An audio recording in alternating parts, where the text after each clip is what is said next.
नमस्कार, नमस्ते, राधे राधे साथियों। टारगेट विद पार्थ में आप सभी का स्वागत और अभिनंदन है। इस वीडियो में हम लोग घटनासार मैगज़ीन जो सीरीज़ कंप्लीट कर रहे हैं, उसकी जो छिटपुट चीज़ें बची हुई हैं, जैसे चर्चित स्थल हो गए, किताबें हो गईं, दिवस हो गए, ये जो छोटी-छोटी अंतरिक्ष, साइंस एंड टेक ये सब चीज़ें हैं, इन सब को हम लोग अभी कवर कर लेंगे और ये इस सीरीज़ की अंतिम वीडियो है। इस वीडियो को मिलाकर लगभग 10 से 11 घंटे का घटनासार का पूरा निचोड़ जो है हम लोगों का तैयार हो गया है। इसको यदि 4 से 5 बार आपने देख लिया, केवल देखा नहीं बल्कि लिख-लिख के देखा है। जैसे रफ कागज़ उठाइए और कलम उठाइए, बस लिखते जाइए, सुनते जाइए और बहाते जाइए। ऐसा क्यों कह रहा हूँ दोस्तों? किसी भी काम को करने में हमारी जितनी ज़्यादा इंद्रियाँ इन्वॉल्व रहती हैं, वो चीज़ उतने ही अच्छे से हमारे दिमाग में रच बस जाती है। तो इसीलिए कह रहा हूँ, जैसे आप देखेंगे कि किसी चीज़ को अगर पढ़ रहे हैं, तो मौन होके पढ़ेंगे तो उसका अलग प्रभाव आपको दिखाई देगा। यदि आप उसको बोलकर पढ़ेंगे, तो उसका अलग प्रभाव दिखाई देगा। तो कॉपी और कलम जो है हाथ में रखिएगा, तब देखिएगा। 4 से 5 बार देखिएगा, बस इतने में काम तमाम हो जाएगा। और महज़ 10 से 11 घंटे की सारी वीडियोज़ हैं, लगभग 15 वीडियो होंगी, जो 10 या 11 घंटे की हैं। तो यदि आप मन कर जाएँ, तो 2 से 3 दिन में पूरा का पूरा, थोड़ा-थोड़ा देखेंगे तब भी, नहीं तो मन कर जाएँ तो 2 दिन में पूरा हो जाएगा। तो इसको हल्के में मत लीजिएगा, कर लीजिएगा और हाँ, वीडियो को ज़्यादा से ज़्यादा लोगों तक शेयर कीजिए, ताकि चीज़ें और ज़्यादा स्पष्ट हो सकें। चलिए शुरू करते हैं। ओगोसावारा द्वीप श्रृंखला, जो कि जापान में है, ठीक है? प्रशांत महासागर में यह श्रृंखला उभर के आई है एक नए द्वीप के रूप में। क्यों दोस्तों? क्योंकि यहाँ पर ज्वालामुखी विस्फोट की घटना हुई है, याद रखिएगा। आप सभी जानते हैं ज्वालामुखी विस्फोट की घटना में लावा जो है वो बाहर आता है, उसी लावा से इसका निर्माण हो गया है और वो जो है द्वीप के रूप में सामने उभर कर आ गया है, याद रखिएगा। तो यदि पूछ लिया जाए कि ओगासावारा द्वीप कहाँ है, तो जापान में है, प्रशांत महासागर में है, ज्वालामुखी द्वीप है। अर्गोलैंड की बात करें दोस्तों, तो ये भी एक इसको महाद्वीप की संज्ञा दी जा रही है। नीदरलैंड के वैज्ञानिकों ने इसकी खोज की है। ये जो ऊपर वाला है, ये सब हम लोग पहले ही कर चुके हैं, इसलिए इसको डार्क नहीं किया है। ये एक महाद्वीप है, इसकी खोज कहाँ की गई? पश्चिमी ऑस्ट्रेलिया के आसपास के क्षेत्र में की गई। तो याद रखिएगा, ऑस्ट्रेलिया की बात हो रही तो मतलब प्रशांत महासागर की बात हो रही है। तो ये प्रशांत महासागर में एक महाद्वीप खोजा गया है। किस देश के वैज्ञानिकों ने खोजा है? तो नीदरलैंड। दोस्तों, आज ही यूपीपीसीएस का फाइनल रिजल्ट आया है, जिसमें कई लोगों का नहीं हुआ है और कई लोगों का हुआ है। तो जिनका नहीं हुआ है, वो दोबारा लग जाएँ, क्योंकि अभी भी 2 महीने का समय है। बढ़िया से समीक्षा अधिकारी दीजिए, यदि नहीं भी दे रहे हैं, तो यूपीपीसीएस प्री दीजिए।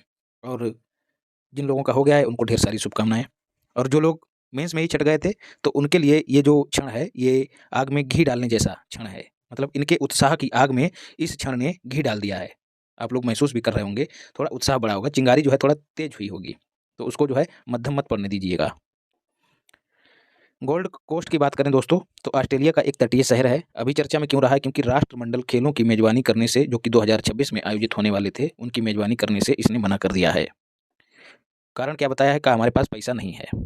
और ऐसा ही एक देश है ब्राज़ील, जहाँ पर दोस्तों ब्रिक्स समिट का आयोजन होने वाला था।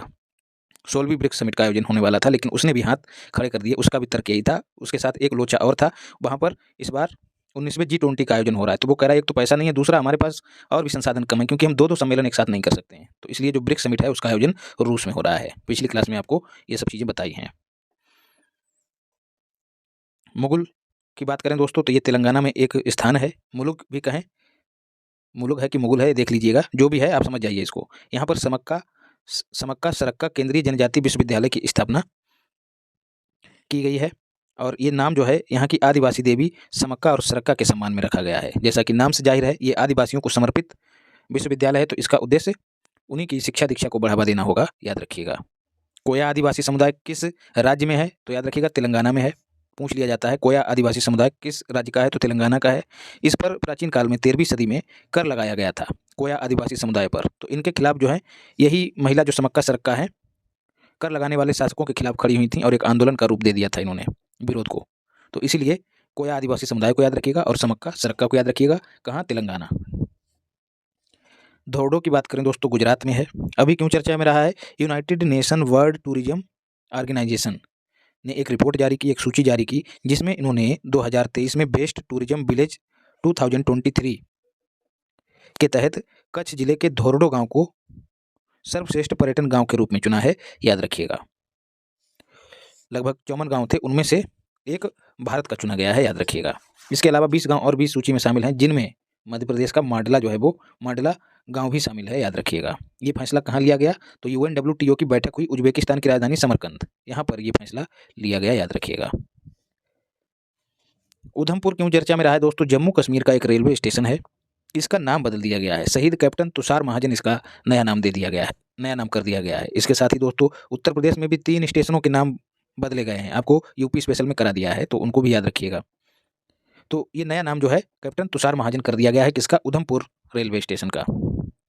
ये कैप्टन तुषार कौन थे? 2016 में जो पुलवामा में आतंकियों ने हमला किया था, तो उनसे मुकाबला करते वक्त ये शहीद हो गए थे, याद रखिएगा। हुआका ला फ्लोरिडा, ये एक स्थान है कहाँ? पेरू में। पेरू में। और क्या है दोस्तों? अंतर्राष्ट्रीय आलू अनुसंधान संस्थान। आलू अनुसंधान संस्थान। इसकी एक क्षेत्रीय शाखा यूपी के आगरा में स्थापित हो रही है। ये सब चीज़ें आपको कराया हूँ, क्योंकि यहाँ पर पेरू देखा हमने तो कहा कि इसको भी समेट देते हैं। पेरू की राजधानी है लीमा। ये एक दक्षिण अमेरिका महाद्वीप का देश है, याद रखिएगा। तो ये जो हुआका ला फ्लोरिडा या फिर हुआका, याद रखिएगा। यहाँ पर 4 बच्चों की मम्मीकृत अवशेषों की खोज की गई है। मम्मी आप लोग समझ ही रहे होंगे, मोम वगैरह लगा के इनकी जो लाशें थी उनको संरक्षित किया गया था, तो उन्हीं लाशों के अवशेष प्राप्त हुए हैं पेरू की राजधानी लीमा में। इनको जो है ये चश्मा संस्कृति का माना जाता है। तो आप लोगों ने देखा होगा कि एक क्वेश्चन पूछा गया था कि माया मुइंका, इस तरह से एक क्वेश्चन है। ये सभ्यताएं हैं दोस्तों, इनका क्रम निर्धारित करने के लिए दे दिया गया था। तो ऐसी ही एक सभ्यता है ये चश्मा संस्कृति है। यहाँ पर सभ्यताओं की बात कर रहे हैं, तो ये पेरू में ही संस्कृति है, याद रखिएगा। तो सीधे सीधे पूछ लिया जाए तो भ्रमित मत होइएगा। ये चश्मा संस्कृति कहाँ है? दक्षिण अमेरिका के पेरू में। ब्रिस्बेन की बात करें तो ये ऑस्ट्रेलिया का है। यहाँ पर दुनिया का पहला 3D चिड़ियाघर जो है खोला गया है। लोग जो हैं, जो जानवर हैं, उनसे वास्तविक रूप से मतलब डायरेक्ट तो नहीं मिल सकते, लेकिन उन्हें वैसा आभास हो सकता है, क्योंकि 3D इमेज आप लोग जान ही रहे हैं, वास्तविकता जो है भासती है उसको देखकर। तो जिन जानवरों से लोग डरते थे, उनसे जो है रूबरू हो सकते हैं इस 3D चिड़ियाघर में। दुनिया का पहला है, इसलिए इम्पॉर्टेंट है। नियुक्तियाँ हम लोग कंप्लीट कर चुके हैं। अब आते हैं ऑपरेशन पर। अक्सर यहाँ से एक क्वेश्चन पूछ लिया जाता है। वज्र प्रहार, पहला क्वेश्चन, किन देशों के बीच होता है? भारत और अमेरिका के बीच संयुक्त सैन्य अभ्यास है। कहाँ आयोजित हुआ? तो मेघालय के उमरोई में, याद रखिएगा। यहाँ पर अक्सर युद्धाभ्यास होते ही रहते हैं। छावनी है मेघालय में, उमरोई। विन वैक्स, जैसा कि नाम से जाहिर है, विन वैक्स, ठीक है। बी का मतलब वियतनाम, इन का मतलब इंडिया। तो ये भारत और वियतनाम की सेनाओं के बीच होने वाला अभ्यास है। कहाँ आयोजित हुआ? तो वियतनाम की राजधानी हनोई में। आस्ट्रा हिंद, दोस्तों नाम से ही जाहिर है, आस्ट्रा मतलब ऑस्ट्रेलिया और हिंद का मतलब हिंदुस्तान। तो भारत और ऑस्ट्रेलिया के सशस्त्र बलों के बीच होने वाला युद्धाभ्यास है। कहाँ आयोजित हुआ? तो ऑस्ट्रेलिया के पर्थ में आयोजित हुआ। मित्र शक्ति, भारत और श्रीलंका के बीच होने वाला संयुक्त सैन्य अभ्यास है। इस बार कहाँ आयोजित हुआ? तो पुणे में आयोजित हुआ। श्रीलंका के जो क्रिकेट बोर्ड है दोस्तों, उसको ICC ने निलंबित कर दिया है, ये भी याद रखिएगा। प्रस्थान अभ्यास, प्रस्थान कौन करता है? या तो थल सेना करती है या फिर नौसेना करती है। थल सेना मतलब मोटा माटी एक ट्रिक के लिए आपको बता रहा हूँ, ये चीज़ें एग्जैक्ट लागू नहीं होती हैं, लेकिन आपको याद रखने के लिए बता रहा हूँ। तो आमतौर पे थल सेना तो प्रस्थान करती नहीं है, जहाज ज़्यादा प्रस्थान करते हैं समंदर में। तो प्रस्थान अभ्यास जो है वो नौसेना का अभ्यास है, ठीक है। राज्य और नागरिक एजेंसियां जो जैसे पुलिस हो गई और जो तटीय बल हो गए हैं और जो छोटी मोटी संस्थाएं हैं, उनके बीच जो सामंजस्य है उसका परीक्षण करने के लिए मुंबई में प्रस्थान अभ्यास का आयोजन किया गया। अभ्यास आप लोग जान ही रहे हैं क्यों किए जाते हैं। सूर्य किरण 2023, ठीक है। सूर्य, जैसे हम लोग बचपन में जब कविताएं पढ़ते थे, तो पहले पेज पर जो किताब में कविता होती थी, तो वो उसमें सूरज जो है वो घाटियों से निकलता हुआ दिखाई देता था। तो ये सूर्य किरण जो है वही घाटियों की बात कर रहा है, मतलब नेपाल की बात कर रहा है। तो भारत और नेपाल की सेनाओं के बीच आयोजित हुआ, और नेपाल के नज़दीक ही आयोजित हुआ। ये कहाँ? पिथौरागढ़ में, उत्तराखंड के पिथौरागढ़ में इसका आयोजन हुआ, सूर्य किरण। मित्र शक्ति भारत और श्रीलंका के बीच होता है। अब यहाँ पर बात आई त्रिशक्ति प्रहार की। त्रिशक्ति मतलब 3 शक्तियों की बात हो रही है, और 3 शक्तियों की बात हो रही है तो मतलब भारतीय सेना की बात हो रही है, तीनों अंगों की बात हो रही है, थल सेना, जल सेना और वायुसेना। तो जो त्रिशक्ति प्रहार है, इसका आयोजन दोस्तों कहाँ हुआ? ठीक है, तीनों सेनाएं मिलकर। अच्छा, हमारा सबसे बड़ा दुश्मन कौन है? पाकिस्तान, ठीक है। हमारे जहन में सबसे बड़ा दुश्मन पाकिस्तान है। तो पाकिस्तान को लेकर हमारी तीनों सेनाएं तैयार रहेंगी, ठीक है। तो अभ्यास कहाँ करेंगी? इसके आस पास कहीं करेंगी। तो राजस्थान में जो है त्रिशक्ति अभ्यास किया गया, ताकि पाकिस्तान को आराम से जवाब दे सकें। तो राजस्थान के जैसलमेर में त्रिशक्ति अभ्यास का आयोजन किया गया, इस तरह से याद रखिएगा। नेट पोल रेक्स, ठीक है, ये अभ्यास है दोस्तों। जैसा कि नाम से जाहिर है, नेट का मतलब नेशनल, पोल का मतलब है पॉल्यूशन, और आर का मतलब क्या हो जाएगा? रिएक्शन मान लेते हैं, एक्सरसाइज, ठीक है। नेशनल पॉल्यूशन रिएक्शन एक्सरसाइज जो है वो गुजरात में आयोजित हुई। राष्ट्रीय स्तर का प्रदूषण प्रतिक्रिया अभ्यास है। जो प्रदूषण हो रहा है उसके खिलाफ प्रतिक्रिया अभ्यास है, मतलब जो हमारा तंत्र है वो उससे रिएक्ट करने के लिए कितना तैयार है, प्रदूषण से रिएक्ट करने के लिए। इसी का परीक्षण जो है इस अभ्यास के माध्यम से किया गया। कहाँ? गुजरात में। अब बात करते हैं त्रिशूल की। त्रिशूल जो है दोस्तों किससे संबंधित है? देवताओं से संबंधित है। और देवता कहाँ रहते हैं? हवा में रहते हैं। तो ये वायुसेना का अभ्यास है, ठीक है। और त्रिशूल किसका है? भोलेनाथ का। और भोलेनाथ कहाँ रहते हैं? बर्फीली वादियों में रहते हैं, कैलाश मानसरोवर पे रहते हैं। तो यहाँ देखिए लेह में बात हो रही है। लेह से लेकर राजस्थान के बीच जो है त्रिशूल 2023 का अभ्यास किया गया, वायुसेना अभ्यास है। युद्ध अभ्यास 2023, पहले हम लोग वज्र प्रहार कर लिए हैं, अब युद्ध अभ्यास की बात हो रही है। तो वज्र प्रहार भी भारत और अमेरिका के बीच होता है, युद्धाभ्यास भी भारत और अमेरिका की सेना के बीच ही होता है। इस बार इसका आयोजन अलास्का में किया गया, याद रखिएगा। मैप में आप लोग अलास्का देखते ही होंगे, कनाडा से लगा हुआ है, लेकिन वो है अमेरिका का, और ये पहले रूस के कब्जे में था, ये भी याद रखिएगा, अलास्का। सिम्बैक्स की बात करें तो नाम से ही जाहिर है, एस का मतलब इसमें सिंगापुर है, और आई का मतलब इंडिया है, एम का मतलब है मैरीटाइम, बी का मतलब बाईलेटरल एक्सरसाइज। आपको मतलब याद नहीं रखना है, बस इसलिए बता रहा हूँ ताकि आप ये टर्म देखकर, ये शब्द देखकर अंदाजा लगा लें कि किन दो देशों के बीच हुआ। तो भारत और सिंगापुर की नौसेनाओं के बीच इसका आयोजन किया गया, याद रखिएगा। सिंगापुर में इसका आयोजन हुआ, सिम्बैक्स। अभ्यास FTX आतंकवाद निरोधक अभ्यास है दोस्तों, रूस में इसका आयोजन हुआ, और इसमें भारत के राजपूतों ने हिस्सा लिया। राजपूत आप लोग जान ही रहे हैं, बढ़ चढ़ के युद्ध में हिस्सा लेने के लिए जाने जाते हैं। क्षत्रिय वर्ण व्यवस्था हम लोग पढ़ते ही हैं, तो रक्षा के लिए जो है राजपूत क्षत्रिय आगे रहे हैं। तो जो राजपूतों संबंध है, राजपूताना राइफल्स, भारत की ओर से राजपूताना राइफल्स ने अभ्यास FTX में हिस्सा लिया, याद रखिएगा। अभ्यास बोंगो सागर 23 और कॉर्पेट, दोनों ही अभ्यास दोस्तों, बोंगो मतलब बांग्लादेश, ठीक है। जैसे ममता जी कहती हैं खेला होबे, तो बांग्लादेश को बांग्ला भाषा में कहेंगे बोंगलो देश, ठीक है, ऐसे ही बोलते ही हैं वो लोग। तो बोंगो सागर भारत और इंडिया के बीच होता है। कॉर्पेट, ये भी, अरे यार, भारत और इंडिया ये कौन से दो देश हो गए हैं, हद करते हो, भारत और बांग्लादेश के बीच। और कॉर्पेट भी भारत और बांग्लादेश के बीच। नौसेना अभ्यास से कहाँ आयोजन हुआ? विशाखापट्टनम में। विशाखापट्टनम आप लोग जान ही रहे हैं, बंदरगाह शहर है आंध्र प्रदेश का। तो याद रखिएगा, बोंगो सागर, कॉर्पेट और संप्रीति भी दोस्तों भारत और बांग्लादेश के बीच होता है, ये भी याद रखिए। मोदी जी जो है प्रीति रखते हैं किनसे? शेख हसीना वाजिद के साथ, ऐसे जोड़ के याद रखिएगा, संप्रीति, समान प्रीति। हरिमाऊ शक्ति 2023 भारत और मलेशिया के बीच आयोजित होने वाला गुरिल्ला सैन्य अभ्यास है। गुरिल्ला छापेमार लड़ाई जो है करने का अभ्यास किया जाता है। इसका आयोजन कहाँ हुआ? मेघालय के उमरोई में। तो वज्र प्रहार जो भारत और अमेरिका के बीच हुआ था, और ये हरिमाऊ शक्ति जो कि भारत और मलेशिया के बीच है, इन दोनों का ही आयोजन है। आयोजन जो है वो मेघालय के उमरोई में हुआ। और इसके साथ ही संप्रीति, अभी हम लोग ऊपर बात कर रहे थे शेख हसीना वाजिद की और मोदी जी की, तो ये भारत और बांग्लादेश के बीच आयोजित होने वाला अभ्यास है।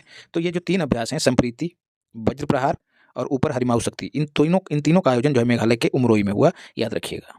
ये सब चीज़ें आपको अन्यत्र मिलने से रहीं, क्योंकि चाहता तो आपको ऐसे ही पढ़ के सुना देता, लेकिन अपने अनुभव के आधार पर चीज़ों को दे रहा हूँ। मुझे पता है कि कन्फ्यूजन कहाँ कहाँ होता है, तो इसीलिए चीज़ें आपको इकट्ठी करके दे दिया हूँ। ऑपरेशन अजय, अब देखिए हम अभ्यास करते हैं, तो अभ्यास का इस्तेमाल या फिर उद्देश्य हमारे लिए क्या रहता है? देखिए, ऑपरेशन अजय इजराइल में फंसे भारतीय नागरिकों को सुरक्षित स्वदेश लाने के लिए भारत सरकार के द्वारा चलाया गया, याद रखिएगा।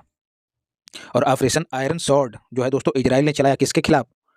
हमास के खिलाफ। और हमास ने जो अभ्यास चलाया इजराइल के खिलाफ, उसका नाम क्या था? ऑपरेशन अल अक्सा, मस्जिद के नाम पे था। तो यदि पूछ लिया जाए कि अल अक्सा मस्जिद कहाँ है, तो इजराइल में है।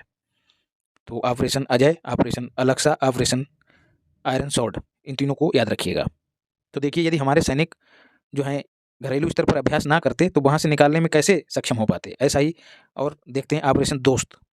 ऑपरेशन दोस्त जो है दोस्तों, तुर्की और सीरिया में जो भूकंप में फंसे लोग थे, उनको निकालने के लिए किया गया। तो अभ्यास का जो अनुभव होता है, वो ऐसे ही मौकों पर काम आता है। और इनसे क्या होता है दोस्तों, ऐसे जो ऑपरेशन होते हैं, इनसे हमारी सॉफ्ट पावर मजबूत होती है। ऑपरेशन गंगा दोस्तों किस लिए चलाया गया था? रूस यूक्रेन जब युद्ध हुआ था, तो वहाँ से जो भारतीय थे, उनको निकालने के लिए ऑपरेशन गंगा चलाया गया था। और सूडान में जब गृह युद्ध चल रहा था, तो वहाँ से फंसे भारतीयों को निकालने के लिए ऑपरेशन कावेरी चलाया गया, इसे भी याद रखिएगा। ऑपरेशन दोस्त मैंने बता ही दिया। ऑपरेशन वंदे भारत जो है दोस्तों, कोरोना काल में महामारी के दौरान इसको सरकार के द्वारा चलाया गया था, याद रखिएगा। और ऑपरेशन करुणा जो चर्चा में रहा है, ये करुणा हमने किसके लिए दिखाई?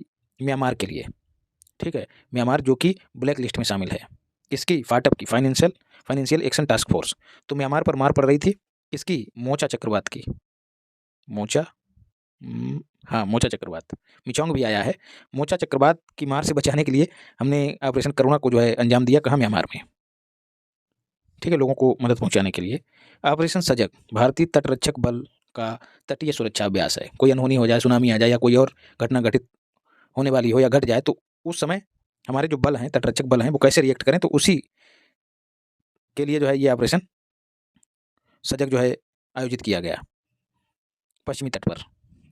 नोमैडिक एलिफेंट बहुत अच्छा नाम है और कभी भूलेंगे नहीं, भारत और मंगोलिया के बीच होता है, ठीक है। मंगोलिया की राजधानी उलान बटोर, वहाँ पर इसका आयोजन हुआ, याद रखिएगा, नोमैडिक एलिफेंट।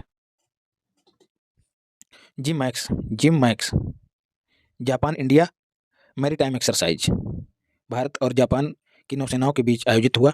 जिमैक्स कहाँ, विशाखापत्तनम में। विशाखापत्तनम में कारपेट का भी आयोजन हुआ, ऊपर हम लोग देख चुके हैं, भारत और बांग्लादेश के बीच, और बोंगो सागर का भी आयोजन विशाखापत्तनम में ही हुआ। तो ये 3 अभ्यास जो है विशाखापत्तनम में आयोजित हुए, बोंगो सागर, कारपेट और जिमैक्स। जिमैक्स जापान और इंडिया के बीच। ऐसा ही एक और अभ्यास है दोस्तों, धर्म गार्जियन, वो भी भारत और जापान के बीच होता है, ये भी याद रखिएगा, धर्म guardian. Operation southern readiness, Seychelles में दोस्तों इस ऑपरेशन का आयोजन हुआ, भारत की ओर से आईएनएस सुनैना, ठीक है, रेडिनेस, लाल आंखों वाली सुनैना ने जो है ऑपरेशन सदर्न रेडिनेस, रेडिनेस को लाल से जोड़ के देखिएगा, सुनैना, आईएनएस सुनैना जो हमारा युद्धपोत है, उसने ऑपरेशन सदर्न रेडिनेस में हिस्सा लिया। बहुपक्षीय अभ्यास था, कई देश इसमें शामिल हुए थे। ऑपरेशन सदर्न रेडिनेस, सेशेल्स आप लोग जान ही रहे हैं, हिंद महासागर में स्थित एक देश है, इसकी राजधानी है विक्टोरिया, याद रखिएगा। अब योजना और परियोजना को देखते हैं। मेरा गांव मेरी धरोहर पहल, इस पहल को शुरू किसने किया है? ग्रामीण मंत्रालय ने नहीं किया, विकल्प में रहेगा ग्रामीण मंत्रालय। शुरू किसने किया? संस्कृति और पर्यटन मंत्रालय ने, जो मंत्री हैं उसके जी किशन रेड्डी, उन्होंने इस पहल की शुरुआत की घोषणा की। उद्देश्य इसका क्या है? देश के जो गांव हैं उनमें जो अंतर्निहित समृद्धि है उसको उजागर करना, किस तरह से शिक्षा, स्वास्थ्य और इंफ्रास्ट्रक्चर वगैरह में विकास हो रहा है, उन सबको उजागर करने के लिए मेरा गांव मेरी धरोहर पहल की शुरुआत जो है, घोषणा जो है, वो संस्कृति और पर्यटन मंत्रालय ने की, याद रखिएगा, मेरा गांव मेरी धरोहर। जनजातीय आदिवासी न्याय महाअभियान इंपॉर्टेंट है दोस्तों, प्रधानमंत्री जनजातीय आदिवासी न्याय महाअभियान, जिसको पीएम जनमन भी कहा जाता है, याद रखिएगा। इसकी शुरुआत जो है 24,104 करोड़ रुपए फंड के साथ की गई। इसमें केंद्र का भी हिस्सा शामिल है और राज्य का भी हिस्सा शामिल है। दोनों फैक्ट जो है आपसे कथनों के रूप में पूछे जा सकते हैं। तो फंड याद रखिएगा 24,104 करोड़ रुपए। ये क्या करेगा? पीएम जनमन अभियान, ये संबंधित मंत्रालय, जो जनजातीय लोगों से संबंधित मंत्रालय हैं, चाहे वो शिक्षा हो गया, चाहे वो स्वास्थ्य हो गया, तो उनके लिए 11 महत्वपूर्ण क्षेत्रों पर फोकस करने के लिए 24,104 करोड़ रुपए के फंड का प्रावधान पीएम जनमन अभियान के तहत किया गया है। इसकी घोषणा जो है मोदी जी ने कब की? 15 नवंबर को, और 15 नवंबर को जनजातीय गौरव दिवस के रूप में मनाया जाता है, क्योंकि 15 नवंबर को जो है बिरसा मुंडा, जो आदिवासियों के नेता माने जाते हैं, भगवान माने जाते हैं, बिरसा मुंडा, उनकी जयंती है। उसी के उपलक्ष्य में प्रतिवर्ष जनजातीय गौरव दिवस मनाया जाता है। तो इसकी शुरुआत झारखंड के खूंटी से मोदी जी ने की, याद रखिएगा। विशेष रूप से जो कमजोर जनजाति समूह है, पीबीटीजी, इसकी चर्चा आप लोगों ने बजट में भी देखी होगी। बजट के लिए भटकने की आवश्यकता नहीं है, 2 वीडियो दिए गए हैं, फरवरी महीने में देख लीजिएगा। आर्थिकी नाम से प्लेलिस्ट बनी हुई है, उसमें दोनों वीडियो पड़े हैं, एक यूपी का और एक यूनियन बजट पड़ा है, दोनों को देख लीजिएगा, काम हो जाएगा। कमजोर जनजाति समूह जिसको पीबीटीजी कहते हैं, उनका सामाजिक आर्थिक रूप से उन्नयन करने के लिए, उत्थान करने के लिए बजट 2023-24 में इसकी घोषणा की गई थी। पीबीटीजी की फुल फॉर्म क्या है? पार्टिकुलरली वल्नरेबल ट्राइबल ग्रुप्स, परिवारों और बस्तियों को सुरक्षित आवास, स्वच्छ पेयजल, स्वच्छ शिक्षा, स्वास्थ्य, पोषण, बेहतर पहुंच, इन सब तक बेहतर पहुंच निश्चित करना और कनेक्टिविटी को बढ़ावा देना, इन सब कामों के लिए ही इस योजना की शुरुआत की गई है। कुल कितने क्षेत्र पहचाने गए? याद रखिएगा, 11 क्षेत्र। ये संख्या जरूर याद रखिएगा। पीएम विश्वकर्मा योजना मोस्ट इंपॉर्टेंट है, मोदी जी ने अपने जन्मदिन पर इसकी घोषणा की, शुभारंभ किया है। इसके लिए कितने रुपए का प्रावधान किया गया? तो 13,000 करोड़, ये भी याद रखिएगा। 17 भी आड है और 13 भी आड है, इस तरह से जोड़ के याद रखिएगा। उद्देश्य क्या है? जो पारंपरिक शिल्पकार हैं, कारीगर हैं, जैसे नाई हो गए, लोहार हो गए, इन सब के लिए जो 30 लाख परिवार हैं, इन सबको बिना गारंटी के न्यूनतम ब्याज दर पर ऋण सहायता इस योजना के तहत उपलब्ध कराई जाएगी, याद रखिएगा। तो 17 सितंबर 2023 को इसकी शुरुआत की गई। तो जो कारीगर और शिल्पकार हैं, उनको आर्थिक रूप से समर्थन देना इसका उद्देश्य है। 18 ट्रेड्स के कारीगरों को इस योजना में शामिल किया गया है, जैसे बढ़ई हो गए, नाव बनाने वाले लोग हो गए, लोहे का काम करने वाले, टोकरी बनाने वाले, झाड़ू बनाने वाले, कुम्हार, ये सब छोटे छोटे जो शिल्पकार हैं, इन सब के लिए इस योजना को शुरू किया गया है। वित्तीय सहायता दी जाएगी, उन्नत कौशल प्रशिक्षण भी उपलब्ध कराया जाएगा, डिजिटल तकनीक भी इनको मुहैया कराई जाएगी, मतलब प्रशिक्षण दिया जाएगा। और जो पात्र कारीगर हैं उनको 3 लाख रुपए तक का ऋण दिया जाएगा।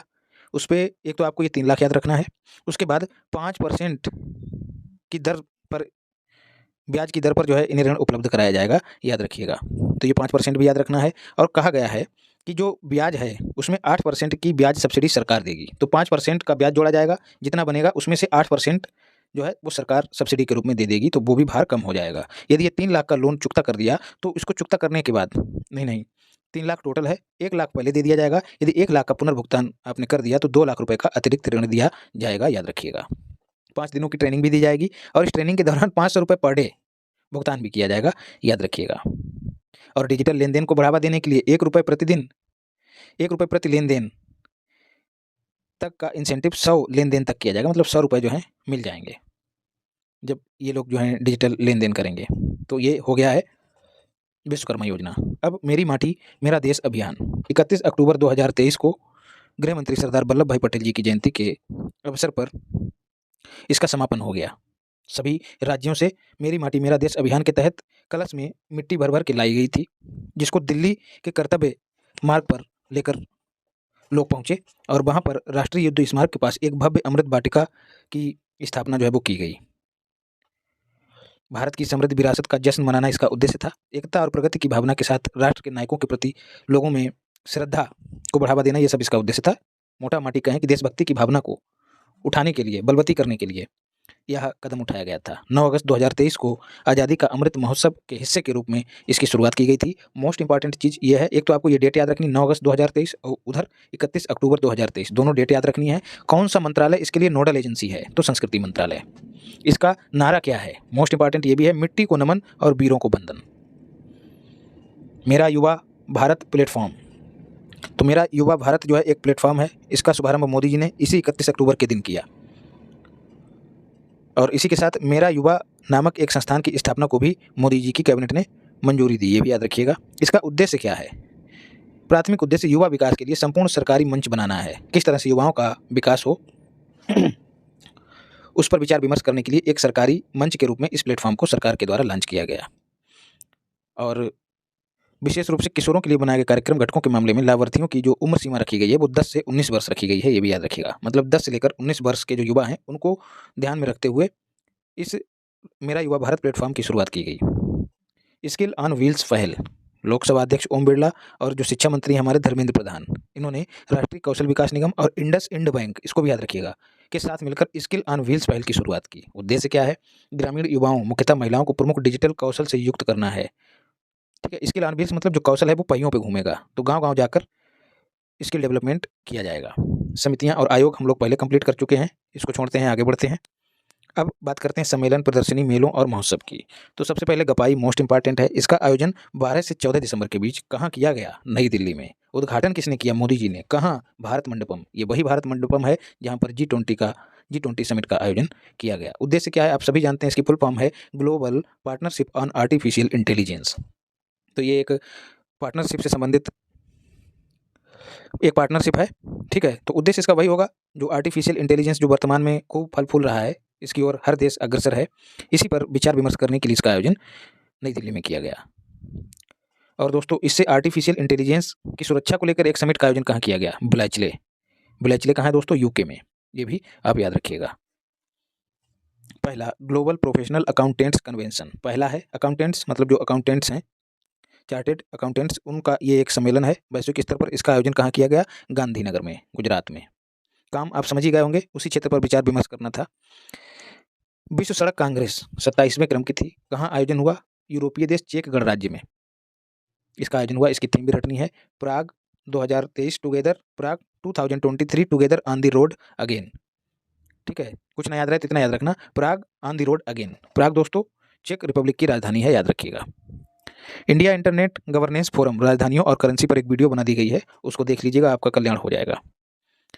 इंडिया इंटरनेट गवर्नेंस फोरम 3रे संस्करण का आयोजन हुआ है। कहाँ? नई दिल्ली में। इंटरनेट का किस तरह से गवर्नेंस में बेहतर इस्तेमाल हो, इन्हीं सब पहलुओं पर चर्चा की गई। तो आप बस इतना ही याद रखिएगा, नई दिल्ली में इसका आयोजन हुआ। थीम क्या थी? भारत के डिजिटल एजेंडे को समायोजित करते हुए आगे बढ़ना। प्रौद्योगिकी एवं भारतीय भाषा शिखर सम्मेलन, नई दिल्ली में इसका आयोजन हुआ। इसका मुख्य विषय क्या था? इंपॉर्टेंट है, प्रौद्योगिकी, टेक्नोलॉजी एंड इंडियन लैंग्वेज, प्रौद्योगिकी एवं भारतीय भाषाएं। वैश्विक मत्स्य पालन सम्मेलन 2023 मोस्ट इंपॉर्टेंट है। ठीक है, जो है पशुओं का पाला, उसका नाम है पुरुषोत्तम रूपाला। तो जो पशुपालन और डेयरी मंत्रालय है उसके जो मंत्री हैं कौन है? पुरुषोत्तम रूपाला। तो इसी मंत्रालय के द्वारा गुजरात के अहमदाबाद में वैश्विक मत्स्य सम्मेलन का आयोजन किया गया। इसकी थीम रट लेना, मत्स्य पालन और जल कृषि संपदा का जश्न मनाना। और इसी अवसर पर उत्तर प्रदेश को अंतर्देशीय मछली के उत्पादन वाला सबसे बड़ा राज्य घोषित किया गया, याद रखिएगा। सर्वाधिक अंतर्देशीय मछली का उत्पादन कौन कर रहा है? उत्तर प्रदेश। तो इसको इसी सम्मेलन में यह दर्जा प्रदान किया गया। उद्देश्य क्या है? मत्स्य पालन क्षेत्र को बढ़ावा देना इसका उद्देश्य है। अगला, राष्ट्रीय ई गवर्नेंस सम्मेलन 2023 कहाँ हुआ? इंदौर में। ई गवर्नेंस आप लोग जान ही रहे हैं, इंटरनेट के माध्यम से सरकार की जो गतिविधियां हैं, जो योजनाएं हैं, उन सबको पहुंचाना, यही ई गवर्नेंस के तहत मोटा मोटी मान लिया जाता है। इंदौर में इसका आयोजन हुआ है और इस बार इंदौर जो है वो 7वीं बार सबसे स्वच्छ शहर होने का दर्जा प्राप्त किया है, याद रखिएगा। तो ये जो ई गवर्नेंस सम्मेलन है इसकी थीम थी डेवलपिंग इंडिया एम्पावरिंग सिटीजन। ठीक है, डेवलपिंग इंडिया मतलब विकसित हो रहा भारत। जब भारत विकसित होगा तो लोग भी, सिटीजन, नागरिक भी एम्पावर होंगे ई गवर्नेंस के माध्यम से। तो इस तरह से जोड़ के इसकी थीम को याद करिएगा तो याद हो जाएगी। फ्यूचर इन्वेस्टमेंट इनिशिएटिव, सऊदी अरब की राजधानी रियाद में इसका आयोजन हुआ और इसकी थीम याद रखना, अच्छी थीम है, याद भी हो जाएगी। दी न्यू कंपास इसकी थीम थी। उद्देश्य आप सब जानते हैं, सभी निवेशकों को जो है इकट्ठा करके बातचीत करना। ठीक है, नीति निर्माताओं, नेताओं, इन सबको शामिल करके कि किस तरह से देशों में निवेश को बढ़ावा दिया जाए, यही सब तामझाम लेके सब इकट्ठे हुए, चाय वाय पिए और निकल लिए। विश्व मसाला कांग्रेस, कुछ सम्मेलन जो है सम्मेलन के लिए किए जाते हैं, जैसे इस बार COP28। ठीक है, सब नेता इकट्ठे हुए, अच्छा खासा खर्च हुआ और निष्कर्ष क्या निकला? नीलबटे सन्नाटा, चीज़ें खाली कागजों में ही सिमट के रह जाएंगी। विश्व मसाला कांग्रेस 2023 मुंबई में इसका आयोजन हुआ, इंपॉर्टेंट है। इसकी थीम याद रखिएगा, विजन 2030। स्पाइसेस, ठीक है, स्पाइस मतलब तीखा चटपटा मसालेदार, तो स्पाइसेस मतलब मसाले, इसी से जोड़कर याद रखिएगा, उसी मसालों के नाम से ही थीम रही है। चौथा, विश्व संस्कृति महोत्सव, इंपॉर्टेंट है, वाशिंगटन DC अमेरिका में। वाशिंगटन DC में दोस्तों नासा का हेडक्वार्टर है, यहाँ पर इसका आयोजन किया गया। जो रविशंकर जी हैं उनकी एक संस्था है आर्ट ऑफ लिविंग, उसके द्वारा किया गया। और इन्हीं पर NGT ने एक बार हाल के वर्षों में जो है नेशनल ग्रीन ट्रिब्यूनल ने जुर्माना लगाया था। यमुना में जो है इनके आयोजन के दौरान प्रदूषण हुआ था, उस बात को लेके। बाघ सुरक्षा पर अंतर्राष्ट्रीय सम्मेलन मोस्ट इंपॉर्टेंट है, राजस्थान के जयपुर में एक सम्मेलन और हुआ है, उसको भी यहीं पर निपटा लीजिए। बांध सुरक्षा को लेकर एक सम्मेलन का आयोजन जयपुर में ही हुआ। अच्छा, बाघ सुरक्षा पर अंतर्राष्ट्रीय सम्मेलन, इसकी थीम क्या थी? सुरक्षित बाघ राष्ट्र की समृद्धि सुनिश्चित करते हैं, याद कर लीजिएगा। वैश्विक कौशल शिखर सम्मेलन 14वें क्रम का नई दिल्ली में आयोजित हुआ, थीम रट लो, empowering youth creating future. India smart city conclave, ये भी इंपॉर्टेंट है, कहाँ आयोजन हुआ? स्मार्ट सिटी, 7वीं बार जो है स्वच्छ सिटी का दर्जा मिला किसको? इंदौर को, यहीं पर इसका आयोजन हुआ है, India smart city conclave. Hind महासागर ट्यूना आयोग, ठीक है, IOTC, Indian ocean tuna commission की डेटा संग्रह और सांख्यिकी पर 19वीं कार्यदल की बैठक हुई है। और इसमें क्या हुआ? जो ट्यूना, ये ट्यूना है क्या भाई? ट्यूना एक मछली है जो हिंद महासागर में पाई जाती है, तो उसको लेकर मत्स्य पालन विभाग द्वारा इसका आयोजन किया गया। टूना मछली पालन के क्षेत्र में वैज्ञानिकों और विशेषज्ञों को एक साथ लाया गया, किस तरह से इसके उत्पादन को बढ़ाया जाए, किस तरह से इसको संरक्षित किया जाए, क्योंकि ये आर्थिक दृष्टि से भी महत्वपूर्ण है और जैव विविधता की दृष्टि से भी महत्वपूर्ण है। बैठक में इंडोनेशिया, फ्रांस, स्पेन जैसे देश शामिल हुए।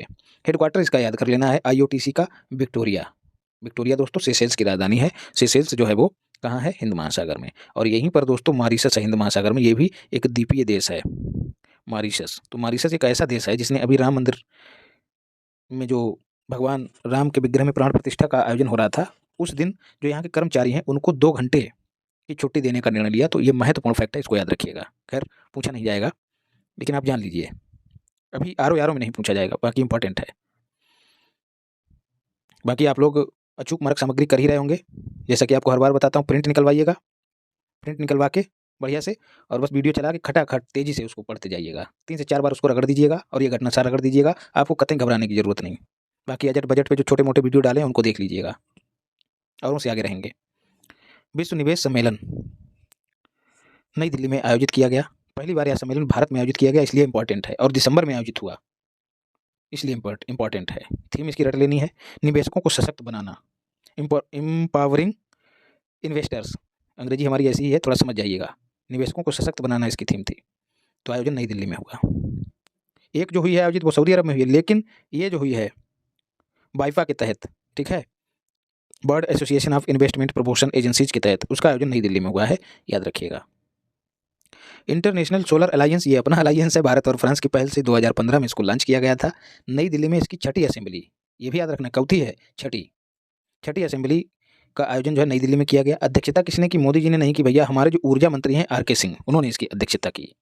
और दोस्तों 95वां सदस्य जो है चिली कहाँ चला? ISA, इंटरनेशनल सोलर अलायंस, 95वां सदस्य जो है वो दक्षिण अमेरिका का चिली हो गया है, याद रखिएगा। हेडक्वार्टर इसका गुरुग्राम में है, जिसका पहले नाम जो था वो गुड़गांव था। गुरुग्राम कहाँ है? हरियाणा। महरौली में शमसी तालाब और जहाज महल, ये क्वेश्चन बन गया कि जहाज महल कहाँ है, तो महरौली दिल्ली में है, दोनों दिल्ली में है। महरौली कहाँ है? दिल्ली में, और महरौली में है शमसी तालाब और जहाज महल। यहाँ पर जल इतिहास उत्सव का आयोजन किया गया। आयोजन जल विरासत स्थलों की सुरक्षा के बारे में जागरूकता बढ़ाने के लिए किया गया, याद रखिएगा। यह जल शक्ति अभियान कैच दी रेन, जो कि राष्ट्रव्यापी अभियान था, उसके सफल समापन का भी प्रतीक है। जल इतिहास उत्सव, याद रखिएगा, नई दिल्ली में आयोजन हुआ। विश्व काफी शिखर सम्मेलन, कर्नाटका के बेंगलुरु में इसका आयोजन हुआ।